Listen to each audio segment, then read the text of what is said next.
बिस्मिल्लाहिर्रहमानिर्रहीम। अस्सलाम वालेकुम नाज़रीन, आप यूट्यूब चैनल देख रहे हैं। मैं इमरान खान हूँ और जो मामला अमेरिका से शुरू हुआ था वो बढ़ता बढ़ता बहुत ज़्यादा बढ़ गया है और पाकिस्तान की हुकूमत को और इस्टेब्लिशमेंट को उसकी वजह से एक मुसीबत पड़ी हुई है। इनका अंदाज़ा पहले ये था कि वहाँ पे अमेरिकन इस्टेब्लिशमेंट की मर्ज़ी के मुताबिक ही इलेक्शन होगा और जो बाइडन दोबारा जीत जाएगा उसकी पार्टी आ जाएगी और ये अपनी पॉलिसीज़ के साथ आगे बढ़ पाएंगे। लेकिन मुसलमानों ने बहुत बड़ी तादाद में वोट डाला डोनाल्ड ट्रंप को वैसे भी एंटी एस्टेब्लिशमेंट वहाँ पे वोट पड़ा है और उसकी वजह से डोनाल्ड ट्रंप ने वो इलेक्शन जीत लिया।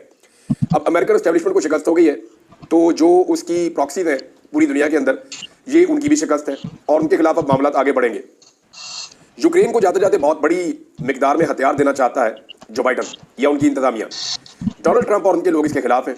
अब वो फौरी तौर पे ये हथियार पहुंचाना चाह रहे हैं, इमदाद देना चाह रहे हैं। इस हवाले से अमेरिका में एक अपोजिशन और हुकूमत के बीच में, या आप ये समझ लें डेमोक्रेट्स और रिपब्लिकन्स के बीच में इस वक्त एक सर जंग जैसी कैफियत बनी हुई है। लेकिन पाकिस्तान को लेकर जो अमेरिका की आने वाली एडमिनिस्ट्रेशन है, ट्रंप की एडमिनिस्ट्रेशन है, उसके अज़ाइम बहुत क्लियर होते चले जा रहे हैं। यानी ट्रंप और उसकी टीम के हवाले से तमाम टीवी चैनल्स को पाकिस्तान में ये हदायत की गई है कि तमाम टीवी चैनल मोहतात रहें और ट्रंप की या उनकी टीम के किसी मेंबर की तज़हीक ना की जाए, कोई तज़हीक अवेज गुफ्तगू ना की जाए। अगर तो ये खबर दुरुस्त है और ये खबर मुख्तलिफ सोर्सेज से आई है और ये इस खबर के ऊपर अगर हुकूमत पाकिस्तान कायम रहती है और एस्टेब्लिशमेंट पाकिस्तान की कायम रहती है तो फिर आपको सबूत इस तरह मिलेगा कि वो चंद नाम जिसे भर्ती किया गया, हुकूमत के बहुत हमायती लोग हैं जिन्हें पाकिस्तान टेलीविजन में भर्ती किया गया, अगर वो ट्रंप और उसकी आने वाली टीम के खिलाफ बात करना बंद कर देंगे तो फिर आपको आइडिया हो जाएगा कि वाकई में हुकूमत की ये पॉलिसी है। नाज़रीन, पहले पाकिस्तान के मीडिया में क्या चल रहा है, अमेरिका में किसी को इसका पता ही नहीं होता था। ना अमेरिका की हुकूमत की इस पर तवज्जो होती थी, ना वो कभी इस तरफ देखते थे। इतना इंपॉर्टेंट उनके लिए था भी नहीं। इवन पाकिस्तान भी उनके लिए इतना इंपॉर्टेंट नहीं है। हाँ, माजी में अपनी स्ट्रेटेजिक वैल्यू की वजह से अफगानिस्तान में उनके इंटरेस्ट या चाइना में उनके इंटरेस्ट, अभी तो इंडिया उनका एक ऐसा पार्टनर है जिससे वो बहुत सारा कुछ हासिल कर देते हैं खित्ते में। अफगानिस्तान और रशिया को लेकर और सेंट्रल एशिया को लेकर या ईरान को लेकर अमेरिका के जो इंटरेस्ट थे उसकी वजह से पाकिस्तान बहुत इंपॉर्टेंस इख्तियार कर जाता था। लेकिन अभी सूरत हाल वैसी नहीं है और ट्रंप की दिलचस्पी कोई नई जंगें छेड़ने में है भी नहीं। तो पहले ये होता था कि पाकिस्तानी मीडिया में क्या चल रहा है इस हवाले से अमेरिकन को बिल्कुल परवाह नहीं होती थी और ना उन्होंने कभी इस बारे में सोचा और इसका फायदा पाकिस्तान के सियासतदान और हुकूमतें उठाती। हुकूमत ये करती थी कि अमेरिका में जाकर अमरीकी बयानियां, पाकिस्तान में आकर पाकिस्तानी बयानियां, यानी अवाम के सामने अमेरिका को गालियां देते थे और अमेरिका के सामने जाकर घुटने टेक देते थे। तो ये एक दोगली पॉलिसी चलती थी पाकिस्तानी सियासतदानों की जानिब से, जिसके ऊपर अमेरिकन अक्सर एतराज़ भी करते थे और वो रिपोर्टें यही लिखते थे कि पाकिस्तान हमेशा हमारे साथ डबल गेम खेलता है। पाकिस्तान के अंदर ये कुछ और होते हैं और अमेरिका जाकर हमारे सामने ये कुछ और बन जाते हैं। तो उसकी वजह से पाकिस्तान का एतबार भी नहीं होता था। इमरान खान साहब बड़े स्ट्रेट फॉरवर्ड आदमी है, वो अमेरिका में गए, उन्होंने उसी तरह उनकी बॉडी लैंग्वेज देख लें, बातचीत देख लें, तो वो क्लैरिटी थी उसमें। और पाकिस्तान में आए तो वहाँ पर भी उनकी क्लैरिटी थी। और ये इमरान खान साहब की ट्रेनिंग है ना। आप ये देखें कि जब अमेरिका ने पाकिस्तान के बैलिस्टिक मिसाइल सिस्टम को मदद फराहम करने वाली 4 कंपनियों के ऊपर पाबंदियां लगाई तो हुकूमत से पहले पाकिस्तान तहरीक इंसाफ ने उसकी मजम्मत की है। जुल्फी बुखारी और उमर अयूब या बाकी पाकिस्तान तहरीक इंसाफ के जो लोग हैं, इन सब ने इंतजार नहीं किया इस बात का कि हुकूमत इसके ऊपर क्या करती है या इमरान खान साहब का क्या मौक़िफ़ आता है। नहीं, स्टेट में सबने कहा कि पाकिस्तान के ऊपर पाबंदियां लगाना या पाकिस्तान के हथियारों को शक की नज़र से देखना या पाकिस्तान में हथियारों को कमज़ोर करना, पाकिस्तानी मिलिट्री को कमज़ोर करना, ये हम इसको बर्दाश्त नहीं करेंगे। उन्होंने ना सिर्फ मजम्मत की बल्कि इसको एक दोहरा मेयार करार दिया, क्योंकि इंडिया के बारे में उनकी पॉलिसी कुछ और है। वैसे मैं आपको ये बता भी देता हूँ कि दूर तक मारने की सलाहियत पे अमेरिका को एतराज़ है ना। अभी उनकी कोई खबरें भी आ रही है कि जनाब पाकिस्तान के पास इतनी कैपेसिटी है कि जो खित्ते में अमरीकी मफादात है उनको हिट किया जा सकता है या अमेरिका के ऊपर भी पाकिस्तान अपने मिसाइल के साथ अटैक कर सकता है। अमेरिका और पाकिस्तान ऐसे हैं कि ग्लोब के 2 अलग अलग कोनों पे है। पाकिस्तान के पास इतना लॉन्ग रेंज तो कोई मिसाइल नहीं है जो जाकर अमेरिका में हिट कर दे। हाँ, लेकिन इस खित्ते में अमेरिका जहाँ पे मौजूद है वहाँ पे पाकिस्तान तक का मिसाइल पहुँच सकता है। यानी इस रीजन में जहाँ अमेरिका के बैरी बेड़े हैं या कुछ और है, तो वो उस हिसाब से अगर वो खबर कह रहे हैं तो वो तो बात ठीक है उनकी कि वो पाकिस्तान की एक्सेस में आ सकता है, पाकिस्तान अगर अपने मिसाइल प्रोग्राम को ऐसे ही कंटिन्यू रखता है तो। लेकिन असल मामला क्या है? असल मामला है इसराइल का। पाकिस्तान अगर लॉन्ग रेंज वेपन्स अपने बनाता रहता है तो इसराइल खतरे में आ जाता है और इसराइल कभी नहीं चाहेगा कि वो पाकिस्तानी रेंज का शिकार हो जाए। अब जरा अगर आप मुवाजना करें पाकिस्तान का और इंडिया का तो आपको आइडिया हो जाएगा कि कौन कहाँ खड़ा है। पाकिस्तान का जो सबसे दूर तक हिट करने वाला मिसाइल है, जो सबसे दूर तक मारता है, उसका नाम है शाहीन 3। ये शाहीन 3 सबसे दूर तक मारता है। इसकी जो रेंज है मैक्सिमम वो है 2750 किलोमीटर, यानी 2750 किलोमीटर तक शाहीन 3 जो है वो हिट कर सकता है और ये पाकिस्तान का वो हथियार है जो सबसे दूर तक बैलिस्टिक मिसाइल मारता है। इंडिया का जो हथियार है जो सबसे दूर तक हिट कर सकता है उसका नाम है अग्नि 5 और अग्नि 5 की जो मैक्सिमम रेंज है वो 5000 से 5500 तक बताई जाती है। यानी 5000 तो कंफर्म रिपोर्ट्स हैं कि अग्नि 5 मारता है। पाकिस्तान से दुगनी इंडिया के पास कैपेसिटी है कि उनका मिसाइल पाकिस्तान से दुगनी रेंज तक जा सकता है वॉर हेड्स को लेकर। लेकिन इंडिया को अपने लिए खतरा नहीं समझता ना इसराइल ना अमेरिका अपने मफादात के लिए खतरा समझता है। पाकिस्तान के बारे में एक ट्रस्ट डेफिसिट है और पाकिस्तान को लेकर इसराइल और अमेरिका ये बड़े मोहतात रहते हैं। तो एक दोहरा म्यार है। हालांकि पाकिस्तान अमेरिका का नॉन नेटो इत्तेहादी भी है, लेकिन इसके बावजूद पाकिस्तान के ऊपर अमेरिका का ट्रस्ट नहीं है और ये वजह पाकिस्तान के पॉलिटिशियंस है। इन्होंने कभी भी क्लैरिटी के साथ बात नहीं की, हमेशा धोखा देने की कोशिश की है। बहुत सारे अमेरिकन को ये लगता है, यानी हमें जहां अमेरिकन से बहुत सारे शिकवे और शिकायतें वहां उनको भी हमसे हैं। दूसरी तरफ पाकिस्तान तहरीक इंसाफ ने फौरन इसकी मजम्मत की है, जबकि हुकूमत अभी सोच रही थी कि मजम्मत करनी है या नहीं करनी। ये फर्क है इमरान खान में और बाकी लीडरशिप में। वो फायदा और नुकसान देखकर फैसला करते हैं, जबकि इमरान खान साहब पाकिस्तान का फायदा और नुकसान देखकर फैसला करते हैं और उनके लोगों ने भी यही रविश अपनाई है। अब हुआ यह है कि वो अमेरिकन जिन्हें पाकिस्तान के मीडिया की फिक्र नहीं होती थी, उन्हें कैसे पता चलना शुरू हो गया। तो उसकी वजह ओवरसीज पाकिस्तानी, जो ओवरसीज पाकिस्तानी अमेरिका में रहते हैं, वो लॉबिंग उन्होंने अपनी बड़ी जबरदस्त और तगड़ी कर ली है। कुछ पहले से ही इस काम में मुतहर्रिक थे, कुछ अब मुतहर्रिक हो गए हैं और अब उन्हें पाकिस्तानी अवाम की और ओवरसीज पाकिस्तानियों की पूरी दुनिया से बड़ी तगड़ी सपोर्ट भी है और वो खुल खुलाकर जो है वो पाकिस्तान के लिए लॉबिंग कर रहे हैं। और इस लॉबिंग का इस वक्त जो टारगेट है वो मौजूदा हुकूमत है। पाकिस्तान में जो मौजूदा रिजीम है या उसके सहूलतकार हैं, वो उनको टारगेट कर रहे हैं। अब अमेरिकन को वो तमाम चीजें बताते और पहुंचाते हैं कि जनाब आपके बारे में पाकिस्तान में ये हो रहा है और ये किया जा रहा है और ऐसे किया जा रहा है और इस किस्म के जुल्म और ज्यादतियां पाकिस्तान में हो रही हैं। तो लगातार आवाजें उठ रही हैं। अब दो और आवाजें उठी हैं, जबकि रिचर्ड ने मजीद ट्वीट्स कर दिए। एक तो जनाब पाकिस्तान के मीडिया को जब ये कहा गया कि आपने अब अमेरिका की आने वाली हुकूमत के खिलाफ कोई बात नहीं करनी, तो मीडिया में कुछ लोगों ने सवाल उठाए कि सर देखें वो तो ये कर रहे हैं वो कर रहे हैं, तो फिर ये तो वन साइडेड हो गया, ये तो इमरान खान का मौक़िफ़ ठीक था कि हम गुलामी कर रहे हैं। वो फिर उन्होंने कहा नहीं जी, दोनों तरफ से सीज फायर हो जाएगा, आप बेफिक्र हो जाए।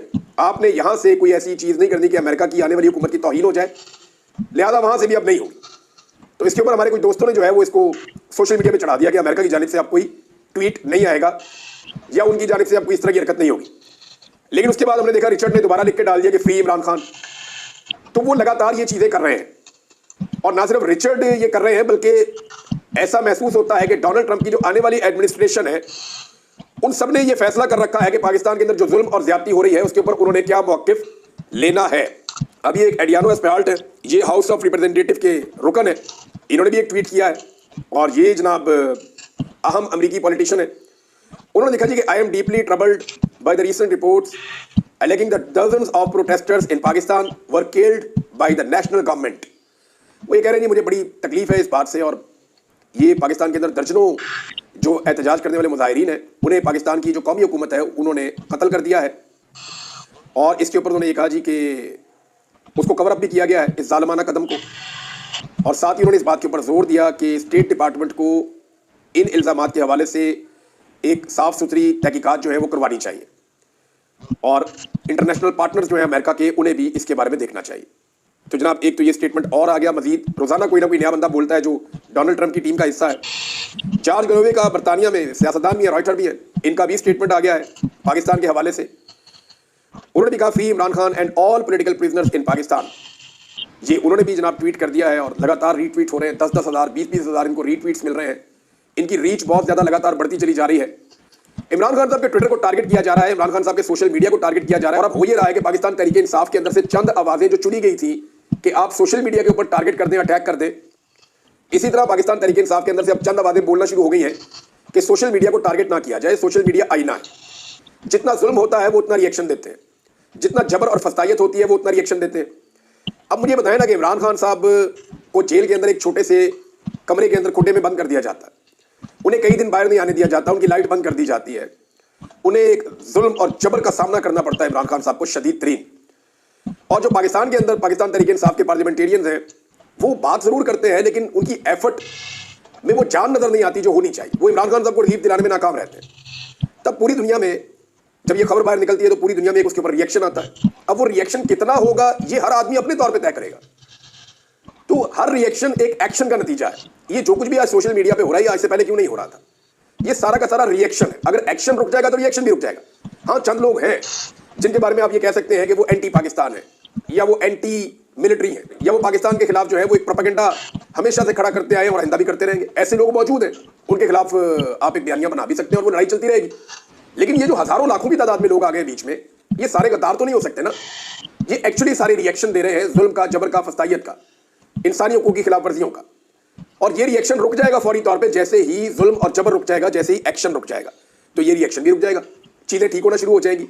लेकिन पाकिस्तानियों की आंखों का ऑपरेशन हो गया, ये बात अब हमेशा रहेगी, इससे हम भाग नहीं सकते। इमरान खान साहब का सोशल मीडिया तो टारगेट हो ही रहा है, लेकिन जो सोशल मीडिया को टारगेट करने वाले लोग थे उनके मुकाबले में पाकिस्तान तरीके इंसाफ से कुछ और आवाजें उठी हैं, जैसा कि बैरिस्टर सलमान नियाज़ी साहब ने बात की है, आमिर गोयल साहब ने बात की है, कुछ और पाकिस्तान तरीके इंसाफ के जो देरीना लोग हैं वो ये बात करना शुरू हो गए हैं कि सोशल मीडिया जो है वो इमरान खान साहब ही उसकी पॉलिसी बताएंगे कि क्या है, और इनका ये मानना है कि इमरान खान साहब की ताकत और हथियार है सोशल मीडिया, इसे कमज़ोर करने का मतलब जो है वो पाकिस्तान तरीके इंसाफ को और इमरान खान को कमज़ोर करना है। उन्होंने कहा एक अहम नुकता ध्यान में रखना होगा कि तरीके इंसाफ की सोशल मीडिया टीम सिर्फ इसलिए ही कह सकते हैं जो इमरान खान के ऑफिशियल ट्विटर हैंडल के बयानिए को फैलाती है, इससे हटकर कोई और बयानियां फैलाए वो हमारी सोशल मीडिया टीम हरगिज़ नहीं है। तो इमरान खान साहब का जो सोशल मीडिया के ऊपर बयानिया होता है ना, वो मैंने कई दफा देखा कि पाकिस्तान तरीके इंसाफ के अच्छे खासे जो अरकान असेंबली है वो भी उसको ट्वीट नहीं कर पाते। तो इसको जरा आप समझें थोड़ा सा कि पाकिस्तान तरीके इंसाफ की जो मौजूदा क़यादत है वो खड़ी है मिसाल के तौर पर 20 पे, इमरान खान साहब खड़े हुए हैं 80 पे, और पाकिस्तान तरीके इंसाफ का जो सोशल मीडिया है वो इमरान खान साहब के साथ खड़ा है, कभी 80 पे कभी 100 पे, यानी वो इमरान खान साहब से 2 कदम आगे भी बात बढ़ जाते हैं। लेकिन अगर पाकिस्तान तरीके इंसाफ इमरान खान साहब के साथ आकर खड़ी हो जाए बराबर पे, और जो रद्द-ए-अमल इमरान खान साहब का होता है जिस बहादुरी से वो लिखते हैं या बोलते हैं, अगर ये यहां तक आ जाए तो फिर सोशल मीडिया के लोगों को ज्यादा आगे बढ़ने की जरूरत ना रहे। तो एक्चुअली हो ये रहा है कि पाकिस्तान तरीके इंसाफ की क़यादत इमरान खान साहब के बयानिए को मौसर तरीके से नहीं चला पाती, जिसके बाद सोशल मीडिया के वो लोग जो पॉलिटिकली ट्रेंड नहीं है, वो मिडिल क्लास है, वो अपना रिएक्शन देते हैं, वो इमरान खान साहब के बयानिए को लेकर आगे बढ़ते हैं। जब उन्हें डायरेक्शन नहीं मिलती, सिर्फ इमरान खान साहब की एक ट्वीट या एक स्टेटमेंट मिलता है, तो फिर वो अपनी डायरेक्शन खुद बनाते हैं। इसको ये बहुत टेक्निकल है, जो समझदार लोग हैं उन्हें पता चल गया मैं क्या बात कर रहा हूं। तो पाकिस्तान तरीके इंसाफ और इमरान खान की ताकत सोशल मीडिया है, और ये सब लोग जानते हैं। इमरान खान साहब के अपने ट्विटर अकाउंट पर अगर आप देखें ना, तो आपको हैरत होगी जो मैं आपको बताने वाला हूं। ये अशर बाजवा साहब की एक रिसर्च है, इसको आप देखें तो आप हैरान हो जाएंगे। सन 2022 दिसंबर से लेकर आज के दिन तक का डाटा उन्होंने इकट्ठा किया है, और ये डाटा बताता है कि दिसंबर 2022 में सबसे ज्यादा जो ट्विटर फॉलोअर्स थे किसी लीडर के पाकिस्तान में, वो इमरान खान साहब के 18.4 मिलियन थे। उसके बाद मरियम नवाज के 7.8, शहबाज शरीफ के 6.4, नवाज शरीफ के 1 मिलियन, बिलावल के 5 मिलियन, जबकि मौलाना फजल रहमान के 5,63,000। अब दिसंबर 2024 तक कितना फर्क पड़ा, जरा आप ये देखें इन 2 सालों के अंदर किसको अवाम ने कितना फॉलो किया। इमरान खान साहब के जो फॉलोअर्स के अंदर इजाफा हुआ गुज़िश्ता 2 सालों में, वो 26,60,000 से ज्यादा हुआ, 26,60,000 से ज्यादा, और इसके लिए उन्होंने 1 रुपया भी खर्च नहीं किया। जबकि मरियम नवाज बेशुमार पैसा खर्च करने के बावजूद 3 लाख फॉलोअर्स इकट्ठे कर सकी, शहबाज शरीफ 3 lakh followers, Nawaz Sharif 1 lakh follower, Bilawal 1 lakh follower, और मौलाना फजल रहमान जो है वो 1 लाख फॉलोअर से भी कम इकट्ठे कर पाए। इसका मतलब क्या है? इसका मतलब यह है कि पाकिस्तान के अंदर जो आवाज लोगों को सबसे ज्यादा अपील कर रही है वो इमरान खान की है। पाकिस्तान के सारे लीडर्स जितने भी हैं, बड़े बड़े लीडर्स, उन सबको मिलाकर जितने लोगों ने फॉलो किया है वो 25% बनता है। यानी इमरान खान के मुकाबले में जितनी पॉलिटिकल पार्टीज हैं, उन तमाम के जो बड़ी लीडरशिप है, उन सबको जितने लोगों ने फॉलो किया पूरे 2 साल में, वो 25% है। जबकि इमरान खान साहब को जो फॉलो किया गया इन 2 सालों में, वो अकेले आदमी को 75% है, हालांकि 1.5 साल से वो बंदा जेल में पड़ा हुआ है। अब आप अंदाजा कर लें कि इमरान खान साहब की सोशल मीडिया पे कितनी ताकत है और कितनी तकलीफ होगी इमरान खान साहब के सोशल मीडिया के अकाउंट से। नाज़रीन, अमेरिका के बारे से एक बात मैं आपको कर दूं कि अमेरिका की जो आने वाली एडमिनिस्ट्रेशन है ना, उसमें एक सोच डेवलप हो चुकी है और एक ट्रेंड उनके अंदर ये बन चुका है कि पाकिस्तान में जुल्म और ज्यादती हो रही है और उस जुल्म और ज्यादती को रुकना चाहिए। अब पाकिस्तान की एस्टेब्लिशमेंट और पाकिस्तान की हुकूमत के लिए ये बहुत मुश्किल होगा। इन्हें बहुत जल्दी ये फैसला करना पड़ेगा कि अमेरिका से टक्कर लेनी है, उनके साथ जंग करनी है, लड़ाई करनी है और उनके साथ एक नई लड़ाई में जाना है, या फिर इन्होंने पाकिस्तान में जो है वो ये 2 नंबरी और फ्रॉड बंद करना है जो बाइडन हुकूमत के साथ मिलकर इन्होंने शुरू किया था। जो बाइडन एडमिनिस्ट्रेशन जो थी, उन्होंने इनको खुली छूट दी है और फिर रिजीम चेंज ऑपरेशन के बाद से लेकर अब तक जो कुछ भी हुआ उसमें इनको मुकम्मल सहूलतकारी मिली है। अब ये सहूलतकारी ठीक 1 महीने बाद बंद होने वाली है। तो क्या इसी पॉलिसी पर चलना है या अपनी पॉलिसी इन्होंने तब्दील करनी है? ये एक बड़ा अहम फैसला इनको करना पड़ेगा, क्योंकि डोनाल्ड ट्रंप और उनकी टीम तो ऐसा लगता है कि अपना फैसला कर चुकी है और वहां ये ट्रेंड बन चुका है कि पाकिस्तान में इमरान खान के साथ जो हो रहा है वो जुल्म है, मुल्क में होने वाली इंसानी हकूक की खिलाफ वर्जियां, डी चौक का कत्लेआम, ये सारी चीजें। और आने वाले दिनों में अमेरिका में, बरतानिया में और कनाडा में, इन 3 अहम मुल्कों में डी चौक के अंदर होने वाले कत्लेआम को लेकर बड़ी ही इंपॉर्टेंट डेवलपमेंट होने वाली है और ये डेवलपमेंट होगी क्रिसमस की छुट्टियों के बाद, डोनाल्ड ट्रंप के सदर बनने से पहले। ये मैं आपको बता रहा हूं और बहुत क्लियर खबर है ये, और ये आप होता हुआ देखेंगे, उस वक्त मैं आपको याद दिलाऊंगा। एक और खबर है नाज़रीन, वो ये है कि पाकिस्तान में जो सफेद इमारत है इस्लामाबाद में, उसके अंदर से कुछ आवाजें उठी हैं, लेकिन इन आवाजों का क्या कोई फायदा है? यानी 3 जज साहबान हैं जिन्होंने बात की, जमाल मंदोखेल साहब ने, अतरमुल्ला साहब ने और शहजाद खान साहब ने। और ऐसा लगता है कि अदलिया भी भरी हुई है, लेकिन फायदा कोई नहीं, क्योंकि 26वीं आईनी तरमीम के नतीजे में अदलिया को पूरी तरह कंट्रोल कर लिया गया है। अपनी मर्जी के जजों का बेंच बना लिया गया है, उस बेंच के जरिए से अपनी मर्जी के फैसले लिए जाएंगे। बाकी अदलिया के इख्तियारात जो है वो बहुत कम कर दिए गए हैं, और अदलिया के अंदर जजों की तैनातियों और अहम फैसलों के हवाले से पार्लियामेंटेरियंस को ज्यादा इख्तियारात दे दिए गए हैं। और एक बैलेंस जो हमेशा हुआ करता था कि जजेस फैसले करते थे कि अदलिया कैसे चलेगी, वो फैसले अब जजेस नहीं कर पाएंगे, वो फैसले अवामी नुमाइंदगान करना शुरू कर देंगे। यानी वही अब जजों की तकर्रियां और बाकी सारे मामला पर हावी रहेंगे। यानी जिनके खिलाफ केसेस होते हैं वही बताएंगे जनाब जज किसको रखना और किसको नहीं रखना, और जजेस वफादारी की बुनियाद के ऊपर रखे जाएंगे। जजेस ओबीडियंस, इस बुनियाद पर कौन सा जज किस सियासी जमात से कितना वफादार है, इसकी बुनियाद के ऊपर जजों की तकर्रियां अब ऐसे हुआ करेंगी जैसे अपने बंदे लगवाने हैं तो अपने जज लगवाने, ये चीजें होंगी। तो अदलिया का तो सत्यानाश हो गया, उसके बाद ये आवाजें उठने का फायदा क्या है। लेकिन फिर भी जस्टिस अतर अब्दुल्ला ने कहा कि 2017 से मुकदमा सुप्रीम कोर्ट में ज़ेरे इल्तवा है, जबकि रियासत हुकूमत गिराने और लाने में मसरूफ है, इदारे सियासी मुखालफिन के पीछे पड़े हुए हैं। जमाल मंदुखेन साहब ने कहा कि रियासत की क्या बात करें, 3 वज़ीर-ए-आज़म मारे गए, तीनों वज़ीर-ए-आज़म के मुकदमात का क्या बना। बलूचिस्तान में सीनियर तरीन जज भी मारा गया, कुछ पता नहीं चला। असल बात यह है कि कुछ करने की ख्वाहिश नहीं है। दीगर 2 सूबों की निस्बत सिंध और पंजाब में तफ्तीश इंतहाई नाकस है। जब तक रियासती इदारे पॉलिटिकल इंजीनियरिंग में मुलव्वस हो गए यही हाल होगा। लोगों को इदारों पर यकीन नहीं, लोग चाहते हैं सारे काम सुप्रीम कोर्ट करे। जस्टिस अतर अब्दुल्ला साहब ने कहा यह इदारा सुप्रीम कोर्ट भी इतना सच बोलता है जितना हमारा मुआशरा। 40 साल बाद मुंतखब वज़ीर-ए-आज़म के कत्ल का एतराफ़ किया गया। वज़ीर-ए-आज़म के कत्ल से बड़ा जुर्म क्या हो सकता है, किसको जिम्मेदार करार देकर सजा दी जानी चाहिए थी। आइन पर अमल होता तो ये हालात ना होते। जस्टिस शहजाद मलिक साहब ने ऑब्जर्वेशन दी कि जिस मुल्क में वज़ीर-ए-आज़म का ये हाल हो कि आम आदमी का क्या हाल होगा। वज़ीर-ए-आज़म एक दिन वज़ीर-ए-आज़म हाउस में होता है तो दूसरे दिन जेल में होता है, किसी को पता नहीं कि किसने कितनी देर वज़ीर-ए-आज़म रहना है। अब ये जजेस बोल रहे हैं, लेकिन ये जजेस तो वो है जो पहले भी बेचारे बोलते रहते थे।